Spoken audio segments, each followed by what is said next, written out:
c'est le pire ennemi du producteur. Le pire ennemi, pourquoi? Parce qu'on ne le voit pas. On ne le voit pas venir. La aflatoxine, c'est une maladie due à des microbes qui attaquent les céréales et certaines légumineuses. Et ça se manifeste par des pourritures, des moisissures. Et c'est dû à quoi?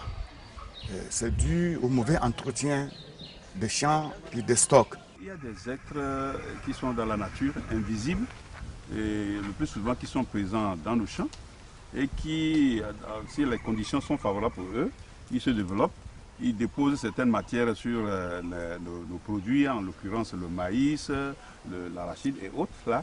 Et quand ces produits-là, nous les mangeons, donc ça nous donne des maladies. Au niveau des céréales, vous allez constater que des fois, dans vos champs, vous allez constater des épis de maïs sur lesquels la couleur est différente. Souvent, vous allez constater des couleurs verdâtres, des couleurs jaunes, des couleurs rouges ou bien des couleurs noires. Cette différence de couleur par rapport au maïs normal, c'est ça qui prouve la présence de l'aflatoxine. Ce poison se manifeste sur nos produits par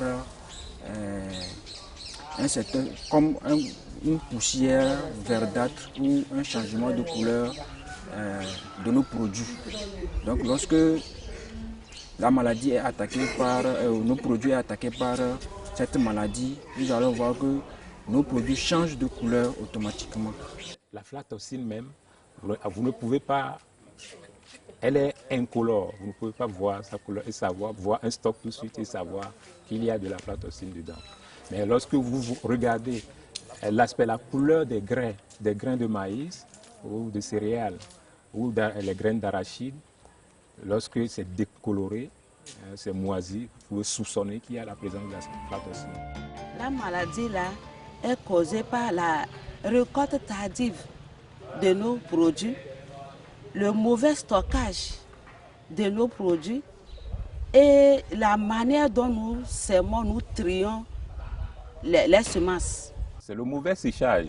Lorsque le maïs n'est pas, ou bien les céréales ne sont pas bien séchées, bien secs et sèches, ça conduit au développement, ça crée des conditions pour que ce poison-là soit dans le produit. Le transporteur, lorsqu'il met par exemple dans un véhicule qui est sale, qui est souillé, qui est infecté déjà, donc au cours de son voyage jusqu'à destination, le développement d'aflatoxine peut se faire aussi là-bas. La présence d'aflatoxine à un taux, à un seuil anormal dans le produit que nous avons livré a fait que nous avons perdu le marché. Et lorsqu'on évalue la perte, c'est quelque chose de 2 milliards 851 millions 800 000. Au niveau de la production animale, par exemple, vous voyez, on peut avoir des pertes de poids, la diminution du taux de ponte chez les volailles, l'augmentation de la fréquence ou du taux de morbidité ou du taux, la fréquence à laquelle les animaux tombent malades, cette fréquence-là, ça se multiplie. Une fois que le produit est attaqué, le commerçant achète, ça devient une perte énorme pour le commerçant aussi, parce que les marchés rejettent, l'ARA rejette, même les nationaux rejettent. Donc tu n'arrives plus à vendre tes produits comme cela se doit. Si on estime qu'on devait avoir un certain nombre de productions pour nourrir la population d'un pays, quand les produits ne sont pas bien entretenus, quand il y a l'aflatoxine, donc ça veut dire que ça va agir sur la population. On ne pourra pas avoir la quantité nécessaire pour nourrir la population. Ça aussi, vous voyez que c'est les conséquences. Quoi qu'on dise, c'est le taux. On ne dit pas zéro aflatoxine.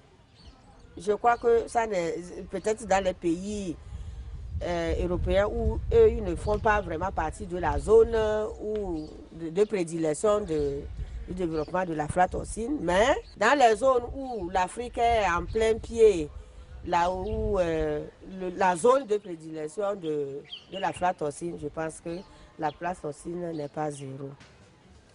Après le champ, vous transportez le maïs dans votre magasin et vous voulez stocker. Vous devrez sécher et vous rassurer du taux d'humidité. Si le taux d'humidité n'est pas moins de 60 à 65%, l'aflatoxine est aussi en mesure de s'installer dans votre produit. Le stock ne doit pas normalement toucher le sol. Voilà. Quand ça touche le sol, donc il y a la chaleur du sol qui se dégage, ça crée après l'humidité. Et bon, l'humidité qui est là, donc ça veut dire que le bas déjà commence par s'infecter. Voilà. Donc il faut mettre les palettes.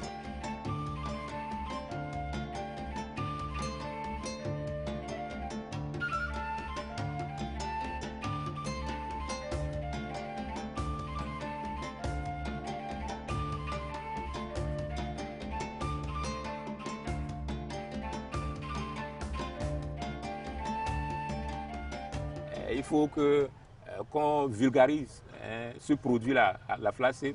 Et il faudrait qu'on cherche également des kits, on dote les acteurs des kits pour pouvoir détecter, des kits à moindre coût, effectivement, pour pouvoir détecter l'aflatoxine dans les produits. Donc, il ne faut pas qu'on se trompe qu'en préparant avec beaucoup de bois, c'est chaud, ça va mourir. Ça, on se trompe. Ça ne va pas mourir.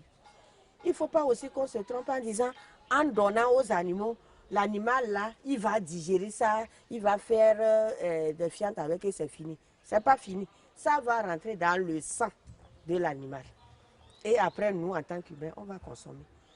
Et maintenant, on va encore reprendre l'aflatoxine dans notre corps. Mais lorsque vous regardez l'aspect, la couleur des grains de maïs ou de céréales ou les graines d'arachide, lorsque c'est décoloré, c'est moisi, vous pouvez soupçonner qu'il y a la présence de l'aflatoxine. La seule manière fiable de savoir qu'il y a l'aflatoxine, il faut un test de détection. Il faut présenter un camion qui n'a pas la caisse, c'est-à-dire que la caisse est en désordre. Quand je dis en désordre, la caisse qui est mouillée, la caisse qui a des failles, partout, il faut présenter un bon camion pour ça. Et quand on charge le camion, il faut prendre les précautions de mettre la bâche, proprement dit, et couvrir le camion sans problème. Il faut respecter aussi les itinéraires techniques. Les itinéraires techniques sous-entendent tous les mécanismes à mettre en place de la production à l'entretien jusqu'à la récolte de, comment on appelle, une variété par exemple de maïs, si je peux m'exprimer en ces termes. J'invite mes sœurs à en tenir compte que l'aflatoxine existe et ça fait des dégâts. Ça tue réellement. Donc de prendre les mesures, toutes les mesures possibles, suivre à l'achat ce qu'elles veulent acheter ou qu'ils veulent acheter, les commerçants en général.